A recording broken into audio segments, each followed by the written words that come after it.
How are we doing out there? All right. So guys, let me close this up. First of all, thanks to our speakers here, which I'll be briefly introing shortly. Let's get a round of applause, please. There we go.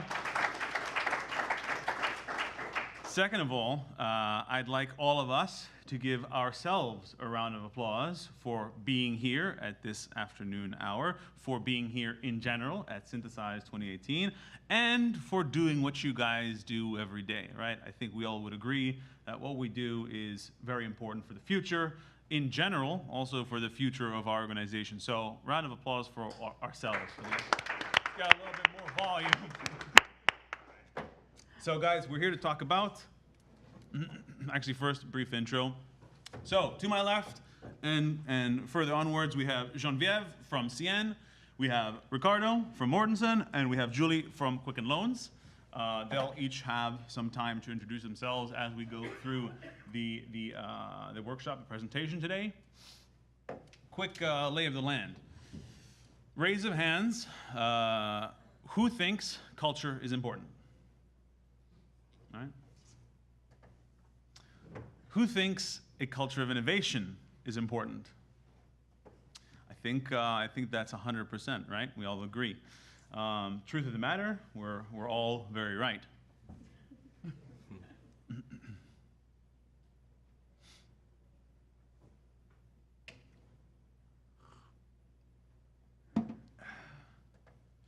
Now, in our case, obviously, we're not focusing on total overall culture of the entire organization. Maybe in time we want to, capture that level of mind share. But when it comes to culture of innovation, our focus is more so this element of new value, right?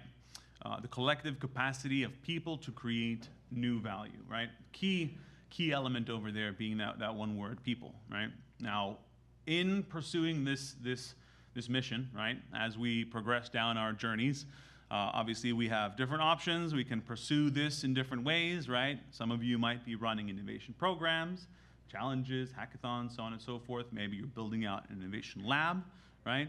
You have a whole ecosystem, set of opportunities there. Maybe you're really, really, really trying to push the envelope, transformational change, right? We all might have different specific goals, objectives, whatnot, but the mission, right? Our overall mission is one and the same, right? Innovation, to drive innovation into our organizations, and specifically those people, right? Luckily, with us today, as briefly introduced, our colleagues here, our brave colleagues here, are working very hard to pursue that mission. They'll be one by one sharing their experience, their journey at different stages. So as you can see, we have two of our colleagues here. From Geneviève from CN, Ricardo from Mortensen at the program stage, right? And we have Quicken, who's at the transformational stage. They'll be sharing their experience and their journey with you all today. Obviously, we're going to have some time at the end for overall questions. But for now, I'll pass over to our colleague here. Thank you. Okay. I think I'll just stand up because I don't have the energy. So hi, everybody. I'm Geneviève Brun from CN. And I've been with CN for only a year and a half. And the program exists only since a year and a half. So that's the challenge I was embarking in with CN. Prior to that, so I have an engineering background, worked in engineering, doing international projects, mostly in developing countries for 6 years, and then wanting to change the world. So that's probably why I landed into an innovation role afterwards. And then did a bit of management consulting for another 6 years, and now starting this innovation program at CN. So I'm here to talk about to you, just to tell you what was my recipe to date. And I'm so happy I heard a lot of good stories for my next year into that journey at this Synthesize event. So thanks to all of you. So thank you for sharing your stories, and I'll just provide mine. So what it takes for our company, what I realized that it took to make it a success. So we had to first have a top-down approach, so executive support, but also a bottom-up approach. So we want employee engagement and how to really create new bonds. So yes, we want to generate ideas, but at the end of the day, it's also creating new bonds between people and connections, so that more ideas will flourish and more projects and more value at the end of the day. Throughout our process, we not only use the platform and systems, but we also put a lot of emphasis on creating face-to-face meeting and always communicate back to our employees to communicate the results, to promote engagement, to promote participation. So always communicating and have a strong brand internally to really catch the eye and make it a difference. So, okay, so let's jump in. So CN is a Canadian national, so it's, for those who don't know, we are a railroad company. We transport goods throughout North America, but also externally like through partnership with shippers and things like that. So it's a very broad company, 23,000 employees, of which almost like 80% are in the field, in remote areas, no access to internet, no access to a laptop or any mobile device. So it's very hard to reach, but our goal was to reach them. So it was a big challenge to overcome at the beginning, and still today, but we're getting there. So our people, as I said, are really in the field, and they see the problems, they see the solutions as well, but there's no way for them to communicate with us. So how can we leverage the experience of our people in the field to really drive our innovation? So that was the mandate of our program. So what we did first is, since it came from the top, like the CEO wanted to change the culture through innovation. So he wanted to embrace innovation with the people, to really foster their ideas. So first we did is create a brand. So our brand is Activate your ideas at work. And we created a really distinct look and feel that this is not a bit like the high hub that we saw yesterday. It's really distinctive and it's different from the normal CN, very corporate, very traditional type of look. And we want to disrupt the mind so that we get the attention. So I will show you a quick video that just shows our first challenge, like how we laid it out and how we made it happen. And then I'll walk you through each of the steps that we did. So here's...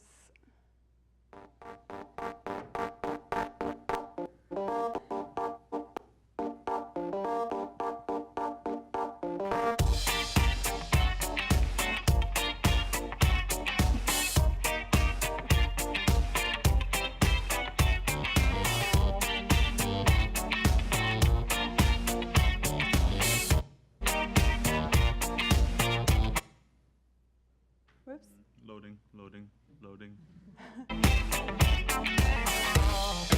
La sécurité, c'est important pour moi parce que, surtout dans notre domaine d'activité, les incidents peuvent avoir des conséquences désastreuses sur les familles, les employés, le public en général et l'environnement. Safety. Loading. Come on, Wi-Fi, you got this.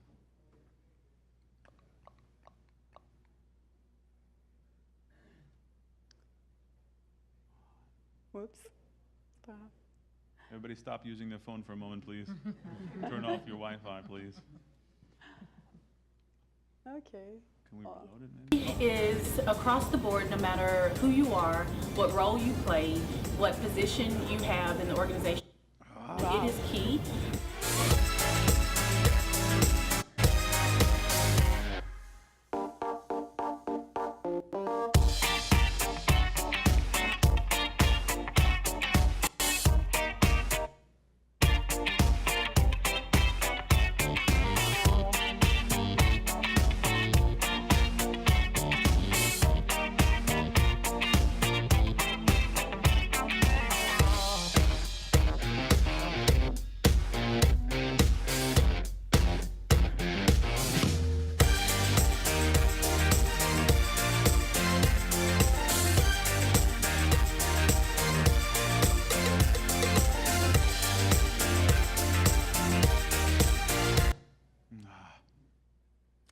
almost done.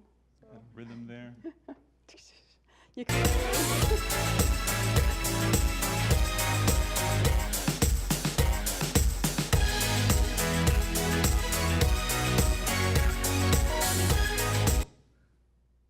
The goal. Number 1, engage.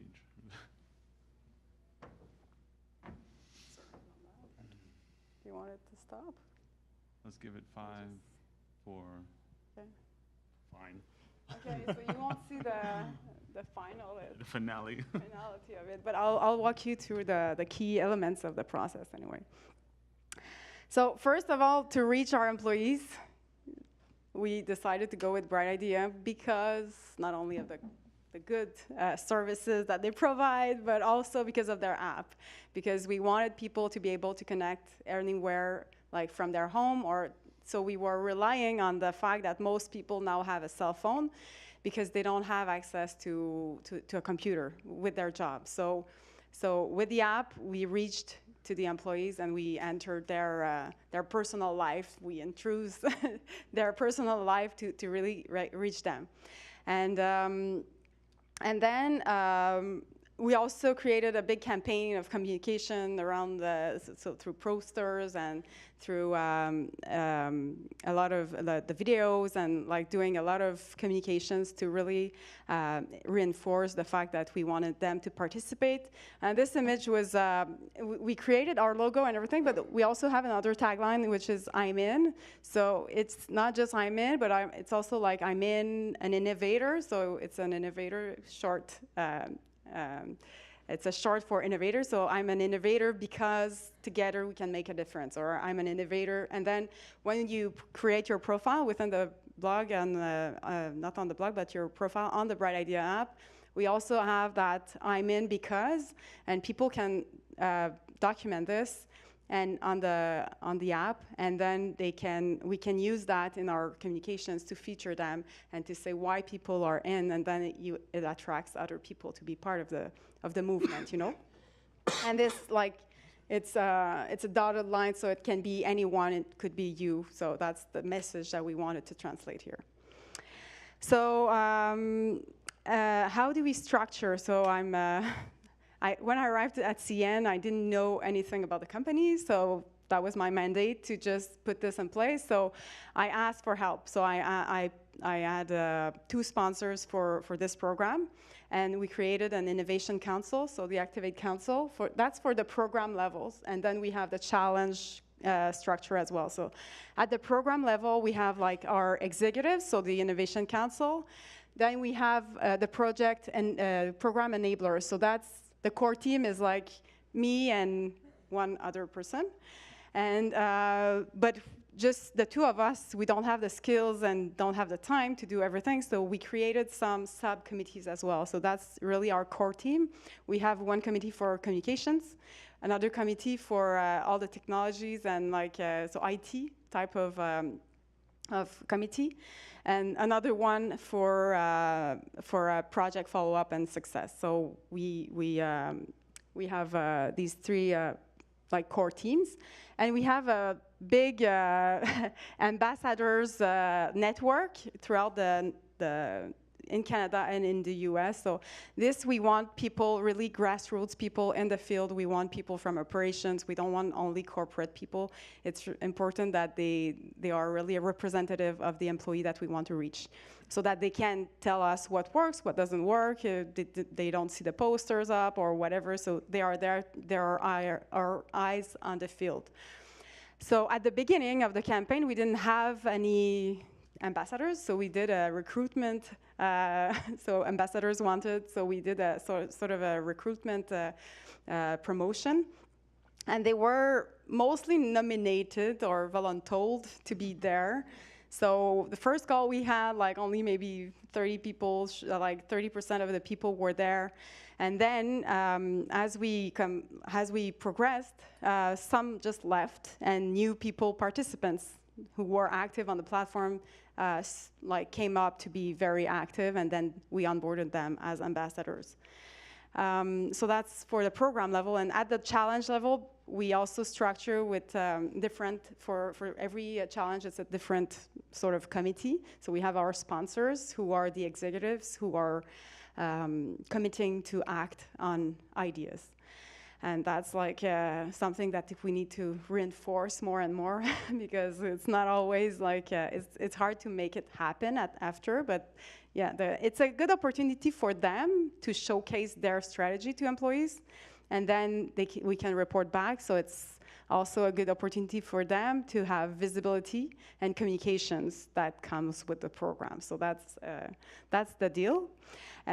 We also onboard moderators. The moderators are like, if we do a safety challenge, they will be like the ones taking the comments and reacting on these comments. And providing a bit of it's a bit like they are close to the SMEs, but the SMEs are more like cross-functional people who will evaluate the ideas at the end of the process. So the moderators are more there to generate, like, to align, and if an idea comes and it's not really relevant or someone else is working on it, so they will react live during the challenge. So that's the structure. And then once we got all the ideas, we clustered that into 8 key themes, and we with our moderators and SMEs. And then we brought that to the boot camp, where what you saw a bit on the video. And am I okay on time? Yeah. Okay. Sorry. And at the boot camp, what we did is we selected the most active participants to come and bonify or enhance the ideas that were submitted. So sometimes their ideas are rough and like basic, but we put together like 8 tables, and at each tables we had executives, managers, and field people. So like we really created a good diversity environment for them to create. And at the end of the day, it's a 1-day session. At the end of the day, they come out with a better, bigger, bolder idea, and they pitch it to the room. And the first challenge we did, we stopped there and we engaged like ourselves to act on these 8 big ideas. But then it's a very heavy lift to make that happen. So at the second challenge that we did, we took these 8 ideas, selected 3. So the participants in the room voted for the top 3 ideas that they wanted to see move forward. And they presented to our leadership team. So it's an improved process, and the leadership team decided for the one that they want to implement. So that facilitates communications as well, and just tracking results. And as we also do the clustering, our moderators, since they help us sort and look at the ideas, they become a bit of the owners of the quick hits. So those other ideas that are not big, there are some that they saw and they said, well, I should be able to do it. I'll do it. So then they really take the accountability as we move in the process. So we don't need to push the idea back to them. They just appropriate themselves. So that's how we think engaging them throughout the process is a key success factor for us. So I think that's about it. So if you have any questions, I'll take them after, and I hope you're in. Thank you, All right. Thanks. Yeah, I'll grab that. Thank you. Okay. All right. I'm kind of antsy. I got to stand up a little bit. So my name is Rick Kahn. I'm a Senior Director for Mortensen for Innovation. And I'm going to talk about 3 key topics today, which are on the board. And I'm going to have a little interactive piece at the end. So I hope everyone will participate. I'll drive that. So today I'm going to be talking about people and the importance of people in the culture. And as you see the photos here, we were made up of all different types of people within our organization. The construction industry is changing dramatically over the last 10, 15 years, where it's moving from a very homogeneous type of culture to a very diverse culture within the industry here in the United States. So with that, I'll start talking about our organization. Mortensen, a family-owned organization, 64 years strong, 64 years traditionally as a builder, and we've been diversifying into new services and trying to change the way we approach the construction process. We have 12 regional offices. We are typically ranked in the top 20 ENR builders in the country. We're usually in the top 3 or top 5 in terms of sports. We're building the Chase Center just down the road here in the Las Vegas Stadium in Las Vegas. And we're one of the largest renewable energy builders in the country. So that's some of the things that we're really proud of. And overall, similar to Genevieve, we're not as large. We have about 5,000 team members, 2,500 which are salaried team members, and the rest are craft. So ranging from labor teams to foremen in the field. So 80% of our people are in the field as well. So we really have to tap the expertise of those folks, and that's our biggest challenge right now. So this coming off the last session, how do you engage those tough to meet team members? It's really important for us. So in terms of innovation itself is an outcome, right? And people innovate. So our focus of our program is really around Mortenson innovators, and culture starts with a change in behavior. Once you drive a change in behavior, your attitude starts to change. And once your attitude starts to change, in fact, that starts to multiply across the business, then the culture starts to change. So I'm going to be talking about the 3 kind of mission objectives we have that will drive that change in culture. And it starts with 1, to inspire our team members. 2 is to engage them in a new way. And 3 is to partner. And I'll touch on each one of those in just a minute. So behavior never lies. In terms of what we think about how do we drive a change in behavior, it starts with inspiring our peoples and teams. And it's moving from a yes but framework. The construction industry, I grew up in the field, and when I had ideas, and my superintendent and foreman and the craft folks that I work with, the ideas were just squashed. Yeah, but we tried that 5 years ago. That didn't work. Nope, stop. That's how it was back then, about 15 years ago. But now things are changing. The framework is changing from a yes but to a yes and.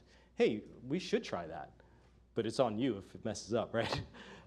So it's about recognizing our team members. Innovation is not new within our organization. Our brand is really generated around innovation and us approaching these projects in unique ways to deliver results. And the thing that we haven't done well, because we have about 200 projects across the country, they're all remote. Well, some of them are remote, some are right in the middle of cities. But we haven't recognized the team members for the contributions toward innovation. From the small incremental to the large, new things that they're contributing to. And finally, and third is really around sharing those stories both internally and externally. And I'm going to show a quick example of how we're starting to do that. And finally, the most important piece, which I heard over and over the last couple of days, was educate to innovate. Innovation is a new set of muscles. And we've been on our lean journey for the last 15 years, and we're still on that journey. But innovation is a little different concept, and how we might think about the horizons 10 to 15 years from now, and what we might be doing now to reach that third state horizon. So our team member role is to learn and educate others. It's really to start that change in behavior.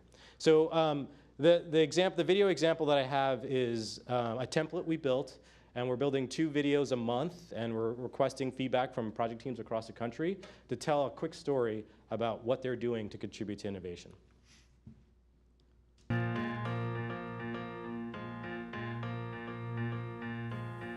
I'm Lucas Manis. I'm an assistant project manager with the sports group, staffed as an integrated construction coordinator at Chase Center.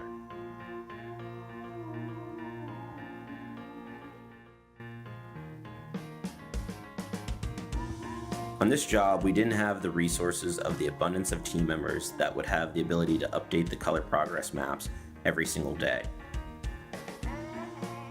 So instead, we chose to do it digitally by aggregating data that already existed. Why do something twice when the information was already available? We just needed to update how we were showing it.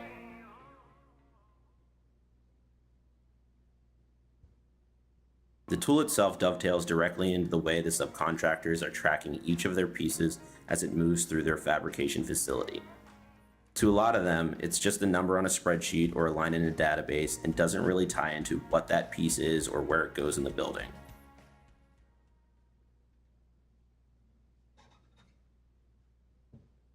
I was inspired to take this on for two reasons. The first reason is sports projects, like most projects, are incredibly complex. They continue to get tougher as the design of sports venues evolve. The second is having this information available to us to take real-time action and be able to respond to coordination issues accordingly. So as you can see, it's not this professional thing. It was a template we built. It takes 8 hours. It's about a tack time of 8 hours from start to finish.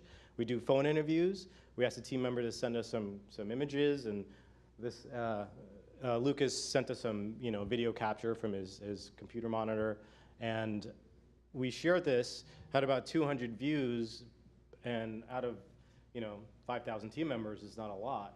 However, this idea has been scaled now to not just sports project, but small tenant fit outs and a lot of different types of projects across the country. So it's really about when you start to recognize people for their small contributions and what value can it provide to the larger organization.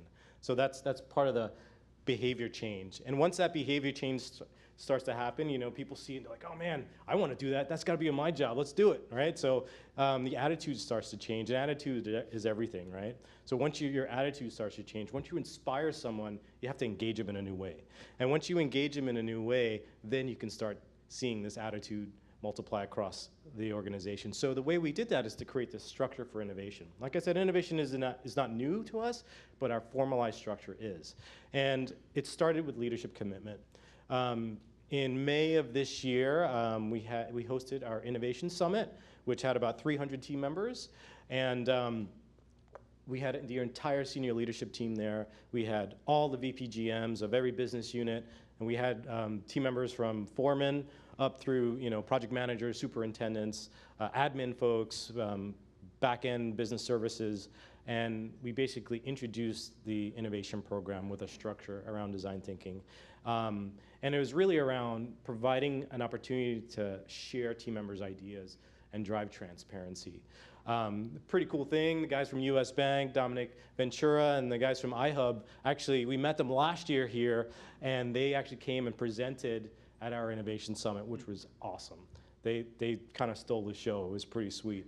And just meeting up with some of the US Bank guys today and iHub, we're also thinking about other ways we can kind of partner and do some things together. So it's really around how do you multi-source that innovation, not just internally, but externally as well. And our team members' role is to participate and facilitate this process.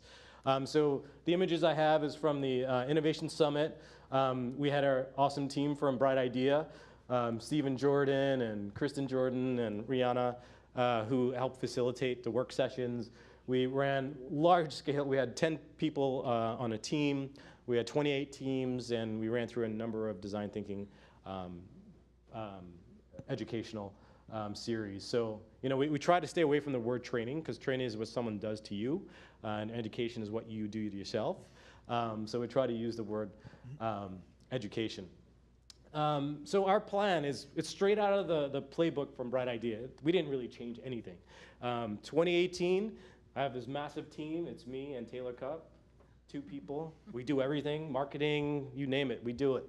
And our goal is centralized this year, and as we go into next year, and this is already happening this year, we're distributing it to each business unit. So our lean journey has been, like I said before, it's been around for about 15 years. So we have about 24 lean champions in each within the operating groups, and they're moving to become champions for innovation for us to scale and distribute our innovation model. And then by 2020, our goal is to have sustain that concept throughout. This year, our goal is to run 2 to 4 challenges, and in 3 and 4 months since May, we've run 4 challenges, and they're at different levels. We realize that one of the biggest challenges is, we can ideate and come up with ideas.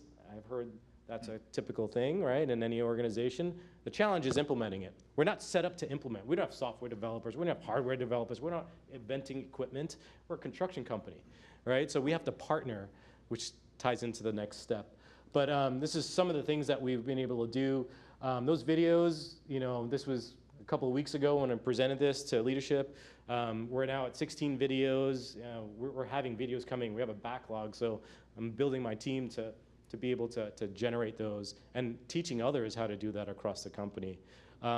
We integrated with our Grow and Expand pipeline, which is part of the transformation side of the business. That's been a process that's been going on to generate new business services and new businesses. And then formalizing engagements, partnership engagements with customers and vendors on the market. So this way we can bring to bear some of these innovations. And finally, the third part that rounds it all together is innovation requires partnerships. It's about connecting your ideas, our team members' ideas, to capabilities, whether that's capabilities internally or externally. And most of the time, it's going to be external capabilities. It's tackling those big problems together.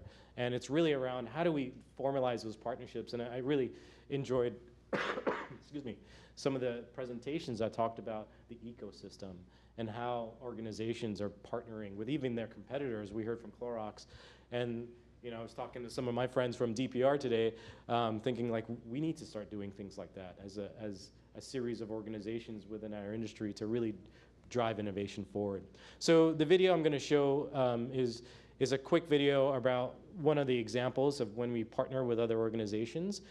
It was around augmented reality, and the business problem we're trying to address is this growing shortage of craft labor. Our industry we're having less and less people going to our industry. A lot of the unskilled craft, they rather work at McDonald's than work on a solar field in the hot sun. The salary is about the same, but shoot, I'll work in the air condition versus working out in the hot sun. So we're grappling with that. So we're trying to find new ways to expedite the learning process and actually provide worker instructions just in time. So this was one example of that.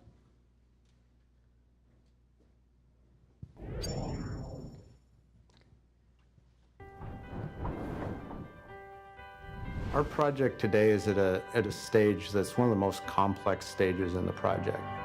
We've coordinated it, concrete's up, the structure's up. So we're at the point where now we're really just getting going, putting all of our MEP work in place.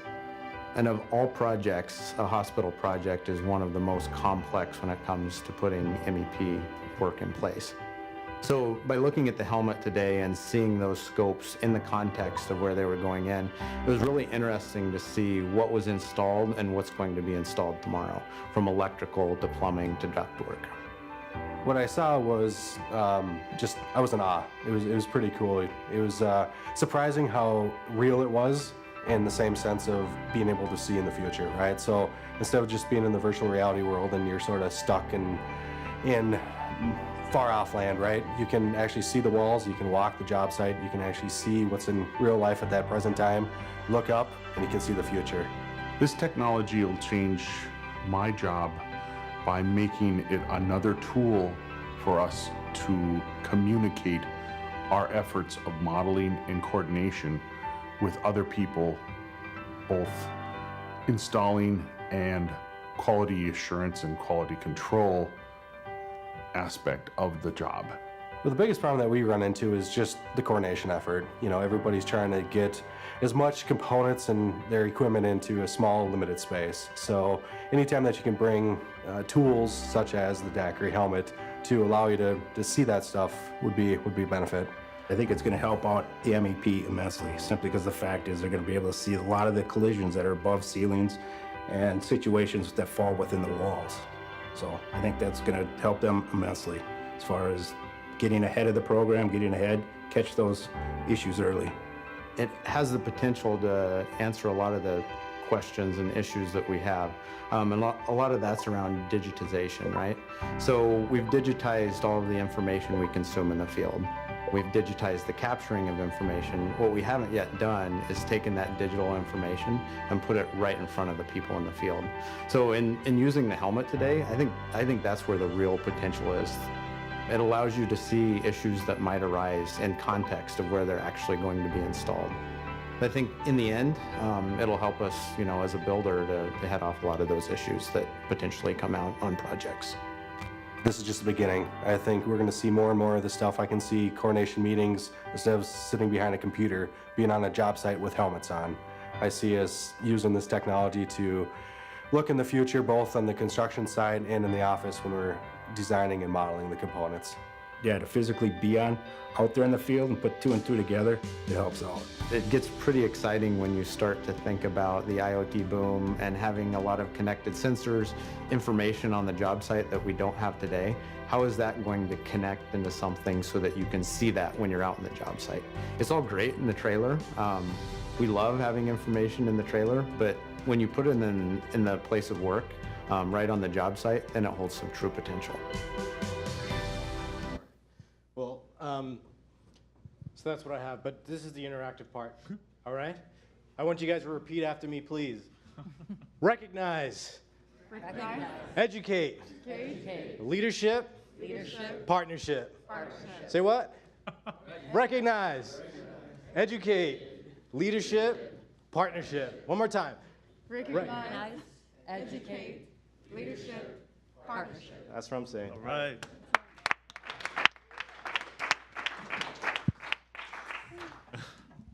Thank you, Ricardo. You too, yeah. Oh, Boom.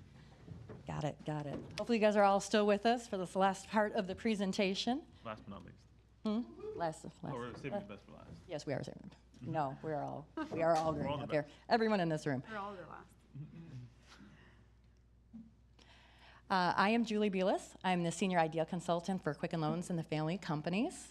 A little bit about me, I've been with the company for just over 6 years. Like most, I started my journey in internal consulting, supporting our client relations teams and our banker force. And then at some point, our innovation team was growing. It was only one person, and they said, why don't you make the leap over and come join me? So that's how I got into the space. Like most, it was kind of, we're pulling you in, and let's see how you like it. And I absolutely love it. I always say I'm a culture junkie, obsessed with finding a better way. That's what we're about. I think all of us want to make the world a better place.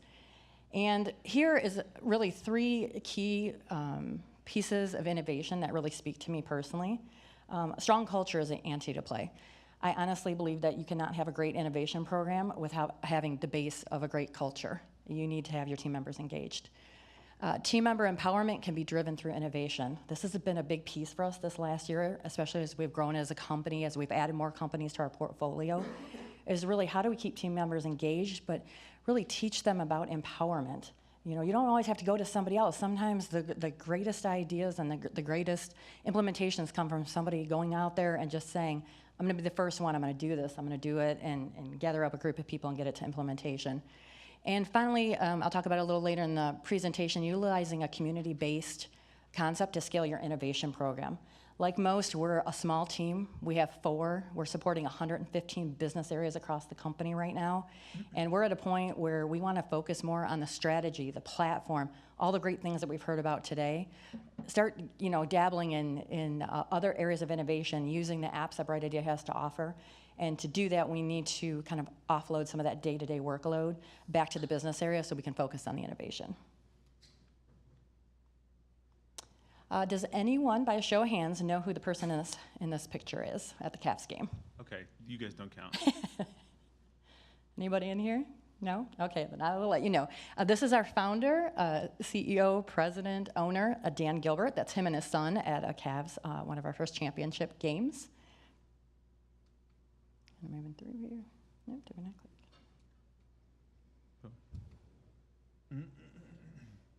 One of the things I can say about Dan is anyone that gets a chance to meet him and work with his team, we are definitely lucky people. When you meet Dan, the first thing that strikes you is that, a lot of people have great ideas and a lot of people can drive to implementation, but Dan is a true visionary. I've never met someone that can look at any situation and just see the biggest picture out there. It's not just about being a dreamer, because I think a lot of people have dreams and they have ideas, but it's really seeing the big picture about how you can make it happen. I think we've seen it with the revitalization of Detroit, with the growth of our company, and it's just been a very interesting journey. One of the things that Dan is super passionate about is something that we call isms. So for those of you that may not know, when Dan laid the foundation of the company, he realized that you cannot have a great company without a great culture. And with a great culture, you have very happy team members. So it's something near and dear to his heart, and it's something that it really is the basis of our entire family of companies. In fact, we believe in it so strongly that what you're seeing here is some pictures from our ISMS Day. Not only do we have a book, which we distribute to all new team members, and that's great. You can have someone read through a book, maybe page through it as they onboard. But it is so important to Dan that him and the senior leadership team take all new team members off the floor for 8 hours to an off-site, and they literally walk through all 19 of our isms. For us, the isms are our guiding principle. It's about how we work, how we interact, and what we stand for. And Dan is so passionate about that we walk through each ism. What does it mean? How can you apply it to your journey with us? And here you see Bill Emerson, our former CEO of Quicken Loans and now kind of our chairman, walking through it. Team members, they have their isms books on the table. They're going through presentations, and every single senior leader is walking through examples. And not just examples about us and what we stand for as a company, but they also highlight what other companies are doing well. So it's just a nice interactive experience because we're not just talking about us, we're talking about great companies, great culture. Shameless plug at the end here, you'll see Simon, our mascot. This is our overarching team. I'm on what's called Cheese Factory, so we're getting cheddar or ideas from team members. But overarching our group is called Mousetrap. So Mousetrap, just like the game, if you played it as a child, it's about finding a better way. And that is our mascot, Simon. Yep, he's our guy. Yep, he's a mouse, not a rat. People ask me that all the time. But the reason that we have this tie-in for culture here to Simon and to Cheese Factory is because you're telling team members, we have this great culture, you have a voice, but we're also promoting Cheese Factory, which is our application and how we receive team member ideas. So it's just a great tie-in that the minute you walk in the door, we're already talking to you about innovation. Innovation just doesn't stop with our ISMS books and training, because a lot of companies do a great job of that.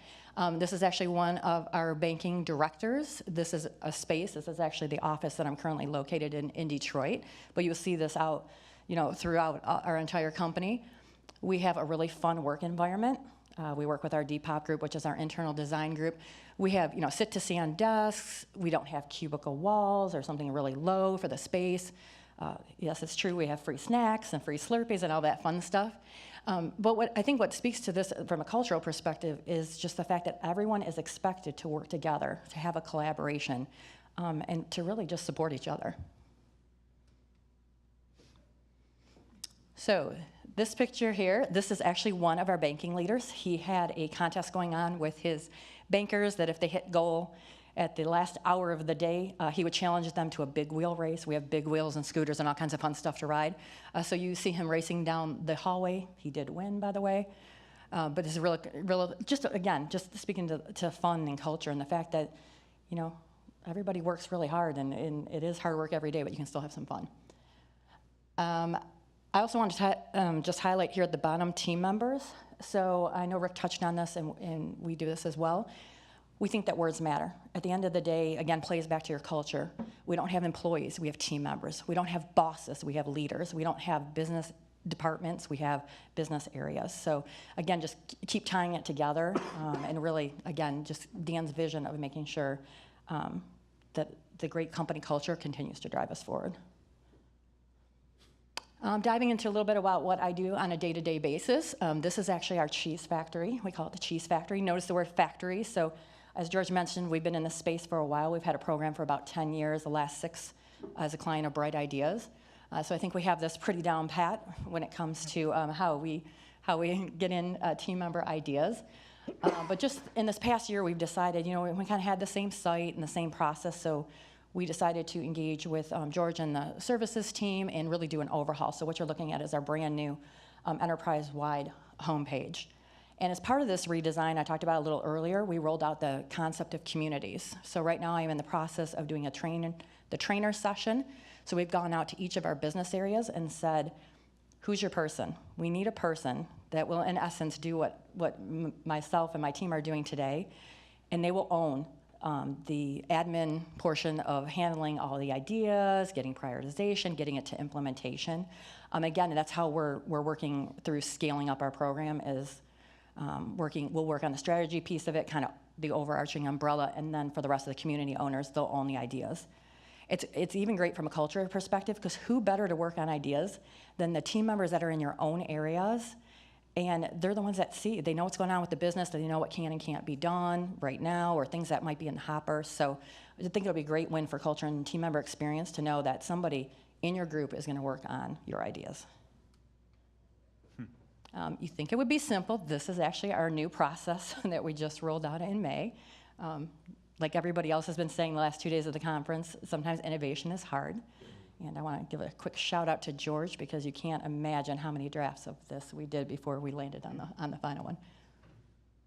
So just to highlight a few things, it starts, like everybody else, filling the funnel, idea submissions. Right now we have about 17,000 team members that have access to the site.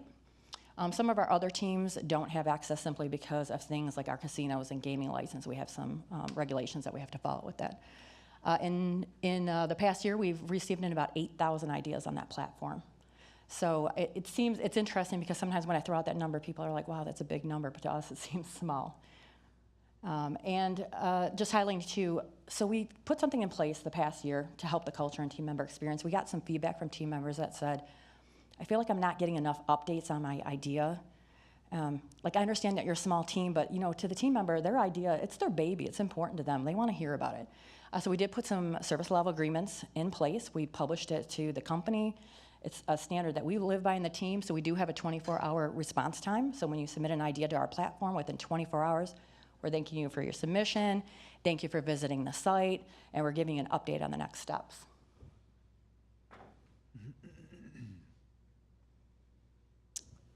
And just kind of moving into, actually, let me go back one here. Sorry.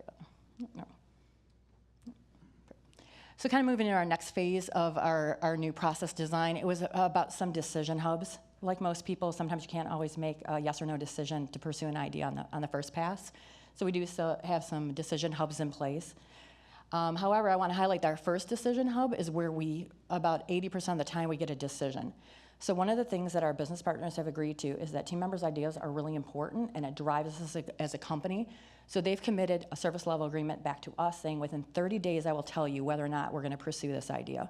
Huge, huge culture and team member win, because team members are like, wow, like somebody reviewed my idea, they gave me an answer, and I know where we stand with it. We also have 2 other steps, exploration and deep dive. So a lot of times you do get in ideas. You're not quite sure what the team member was asking for, or you don't know what the metrics are around it. So we do have some stages built in to dig into ideas further. Our team right now is taking on that role, but again, in the future, we feel like it'll be the community owners, as we call them, digging into it. This has probably been the biggest thing that we've added the last year. So we added something called an ambassador review, and I think I've heard it in a few of the breakout sessions as well. We have about 500 business partners across the organization right now, and some volunteered, some were voluntold. And those folks are in the business every day. They're usually someone who's a subject matter expert, or perhaps somebody who's a technology expert who's going after tech prioritization. And those folks actually are reviewing ideas, providing us feedback, and giving us that initial yes or no answer within the first 30 days. And finally, I just wanted to highlight for us our implementation. If you notice, we broke it out. So we do have business implementation versus technology. Some of that is just seeing where the trends are. Are we getting more business requests? Are we getting more tech requests? However, selfishly for me, I like this split because I've been working on some analytics and reporting, because we have been speaking to our leadership team and to Dan's team about getting our own technology support. Like a lot of other organizations, we go up against banking and operations and marketing and all these other folks that have a lot on their plate and a lot they want to do. So we're trying to break out the ideas right now to get our own tech support, which hopefully will drive up our implementation numbers, and who doesn't want to get more ideas done? And I just want to leave my portion of this presentation, just our 3 key principles, and something that we talk about all the time internally. One is any idea, anytime. We do have an open challenge. We do some targeted challenges and some things for our technology team. But at the end of the day, it doesn't matter if you've been with our company for an hour, a day, a month, or 10 years. Any idea, anytime. And we run the gamut from, please change the carpeting in my area because I'm not happy with it, to, I have this really great idea for a new startup. Again, focusing on the team member experience. They're always at the center of what we do. I think that we have learned to slow down a little bit. It's really easy to just get motivated and review ideas and get going. At the end of the day, sometimes it helps to slow it down a little bit and make sure that you have the team member along with you for that experience. And last but not least, from a cultural perspective, continuous leadership commitment. I feel it's just so important. I feel lucky that I'm with an organization where we don't have those barriers, and if we need help, there's always somebody to go to. Thank you.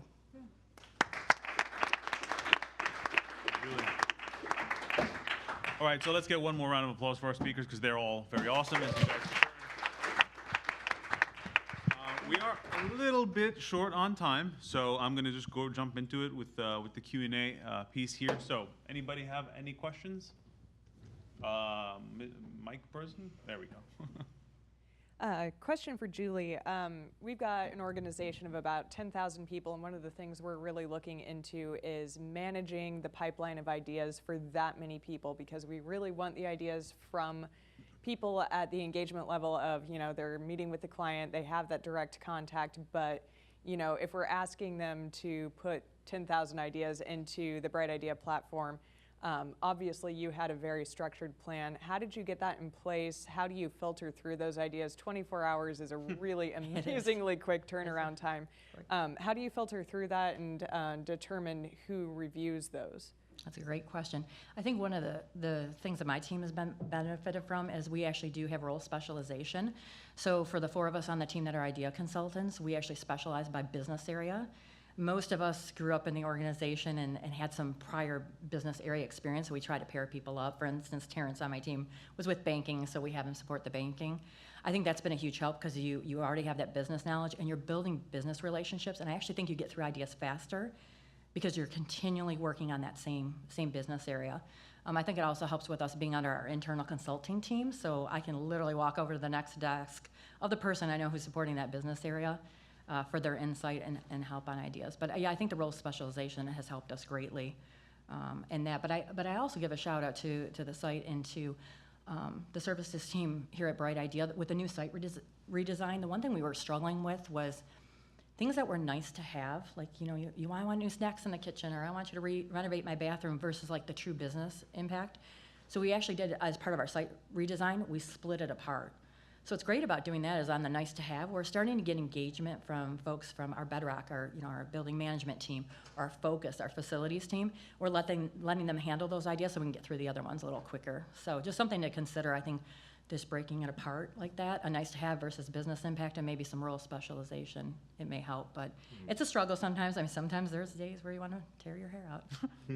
So then is that something that you're able to filter on the platform as it comes in, or do you have a dedicated team then that kind of looks through ideas as they come in? Yeah, great question.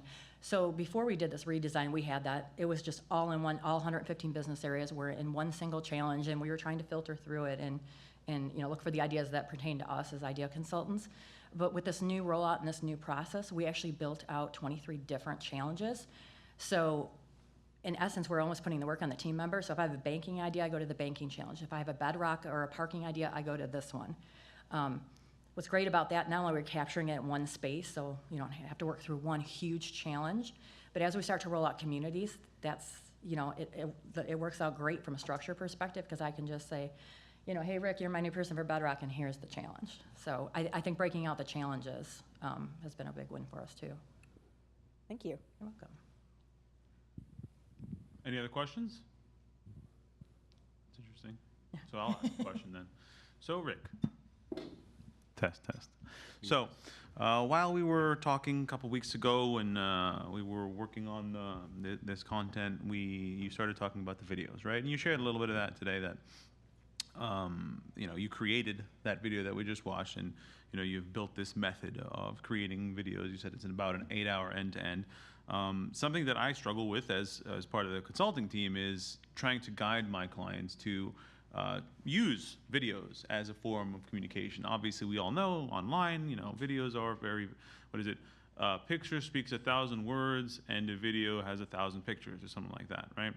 Mm-hmm. So if you could share a little bit more about how, what tool you used, or what kind of cost it would be? A little bit more about your video creation, right? Yeah, it's really low tech. We're using PowerPoint actually, as we created a template in PowerPoint, and you can export an animation out of PowerPoint. We basically host like web calls, and we record the audio and remove some noise just using Camtasia. Camtasia is like $250 application you can buy. It's super easy to use, and we have a script. We ask answer three questions. What's the problem you're trying to solve? What was your approach and what was the outcome? So we try to make it super easy. And like you see, like what you saw there, all the post-production, it's all baked in. All those animations are all baked in. You just go to the next slide, and we ask the team member to basically send us whatever you have, pictures, and then we'll fill it in with B-roll stuff. So we just bought access to a library, the Adobe Creative Suite library, and we just put all kinds of stuff in there. And at the end of the day, it's a maximum of 2-minute video. And I mean, when we teach new people, it takes about 8 hours, but we've been able to do it in 2 hours. And we're just pumping them out now, and it's great. So we use PowerPoint, just get a mic, any kind of mic, and record a phone call on speaker. And then we use Camtasia as the easy-to-use video editing tool. Granted, we know how to use Premiere, but no one's going to want to learn how to use that stuff, and it's really expensive. So we're trying to make it easy for people to again, it's about education, so we create these templates and send them out. Thank you, Rick. Any other questions? I have one more then, to Geneviève. So I have worked with Geneviève for, Geneviève is my client. So I remember back when we were up in Montreal, and we were sort of at the earliest stages of building the program. And this is in reference to the brand. You guys saw the brand. And another case of a struggle that I face is in working with new clients is trying to have that balance between like how much, what is the cost we're working with right now? How much are we going to put into this out of the gates? There's no return in sight right now. We don't know what kind of ideas we're going to get. There's all this, it's 100% risk zone, right? And someone has committed to do it, but there's nothing tangible by any means for a while, right? And we were up there, and we made the decision, or you made the decision that, okay, we need to put extra emphasis on this brand development, right? Remember being in the room, and there was this marketing group that was brought in, and the whole sloganing. So what I'd ask is, retrospectively, right? If you were to go back, and I imagine it was not cheap, to put in that level of effort. And having run this for about a year and a half now, the successes you see, and the progress that you're seeing in the future, or you will progress towards the future. Would you still do that? Would you still put in that investment, that the money, the time, the resources, those external groups? Was it worth it, right? Yes, for sure. I think it's if I was to do it again, I would even do it more. I think having a mascot, having other tools to play with, and why? Because that's the relationship that you create with the employees. So if you have a mascot, if you have videos, if you have a brand, a strong brand, then you start creating a link with the employees, you start to engage a conversation, and that will be if our success is getting ideas, projects, and participation, so engagement, it's key. So yes, I would do it and do it more. Thank you. Thanks. Any other questions, guys? I know it's late. I'm sure everyone is right at the end. No more? All right. Leave you with one clever statement here. So we all know Peter Drucker. Peter Drucker, culture eats strategy for breakfast. So a little proposition here to take away. Perhaps a culture of innovation eats competition for dinner. Thank you, guys.